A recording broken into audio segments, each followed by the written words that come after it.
ভূগোলের পাতায় পড়া পঞ্চহ্রদের দেশ আমেরিকার মিচিগান লেকের সামনে আমরা চলে এসেছি। দূর থেকে কে বলবে এটা লেক, দেখো কত বড়, যা দেখে পুরো সমুদ্রই মনে হচ্ছে। স্কুলের পাতায় যে ছবিটা দেখেছিলাম সেটা এরমই ছিল। এখন আমরা এই অ্যারো চিহ্ন যেখানে আছে সেখানে আমরা দাঁড়িয়ে আছি। সত্যি বলতে অনেক ঠান্ডা জলে আমরা পা দিয়েছি, কিন্তু এই জলটা ছিল সম্পূর্ণ বরফ করা জল।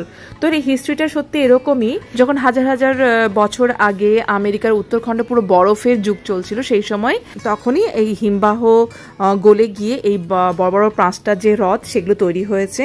বর্তমানে এই লেক গরমকালেও এত ঠান্ডা, কারণ এটা এত গভীর ও এত বড়, তাই উপর লেয়ার গরম হয়ে গেলেও ভেতরে সহজে গরম হতে পারে না, তাই এত ঠান্ডা। কোনোদিন কোনো জায়গায় এরকম জলে আমার পা দেয়নি, ফার্স্ট টাইম। জিয়ান, আমরা কানাডায় চলে এসেছি।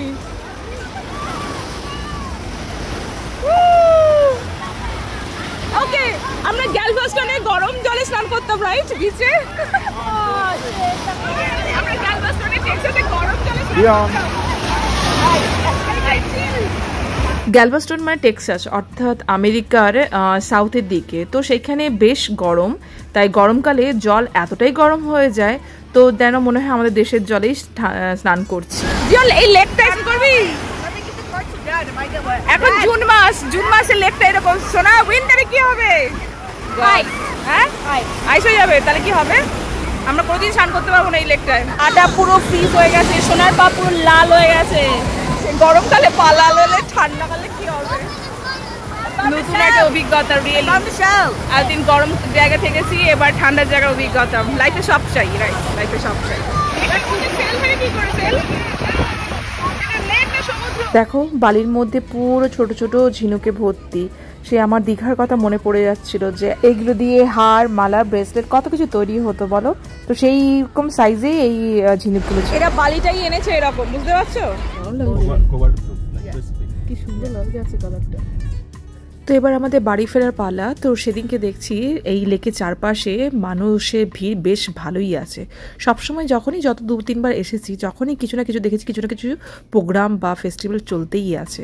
তো এখানে মোটমাট হ্যাপেনিং এই প্লেসটা, ভীষণ গাড়ি, ভীষণভাবে রাশ, এখানে সবাই ছুটে চলেছে, সবাই ঘুরে বেড়াচ্ছে। তো বেশ একটা জমজমাট এরিয়া এই জায়গাটা।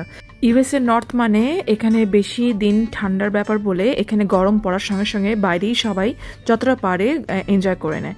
তো এই মিচিগানে লেকের একটা সুবিধা হচ্ছে এখানে মিলওয়াকি শহরটাও সহজে ঘোরা যায় আর লেকটাও সহজে এনজয় করা যায়। সত্যি বলতে মিলওয়াকি শহর ও এই লেকটা বেশ শান্তপ্রিয় একটা সুন্দর জায়গা। এবার আমরা আবার ছুটে চলেছি আমাদের হোটেলের দিকে। তো এই হোটেলের থেকে এটা আমাদের ভীষণই কাছে। আর অফিসটা, আমার বড় অফিস, এই যে দেখতে পাচ্ছ এই ব্লু উঁচু বিল্ডিংটা হচ্ছে আমার বড় অফিস। তো অফিস, হোটেল আর এই লেকটা সবই কাছে। এই রাস্তা উঠবে, বোট যাবে, তারপর হচ্ছে আবার রাস্তা নামবে, দেন গাড়ি যাবে। এই যে নেমে যাই, বোট তুলে আসি। No, let's see the car point.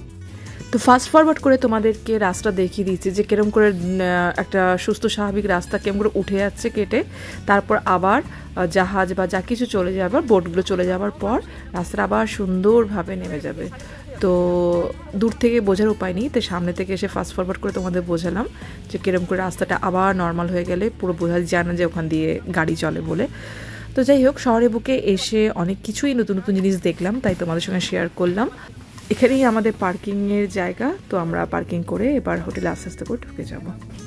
তো নতুন শহরে নতুন নতুন গল্প নিয়ে তোমাদের সামনে অনেক কিছু আজকে শেয়ার করলাম। এরপরে আরও যা যা দেখবো তোমাদের সঙ্গে শেয়ার করব। সঙ্গে থাকো এইভাবেই। ভালো লাগলে আমার এরকম ভিডিও দেখার জন্য আমাকে ফলো করো।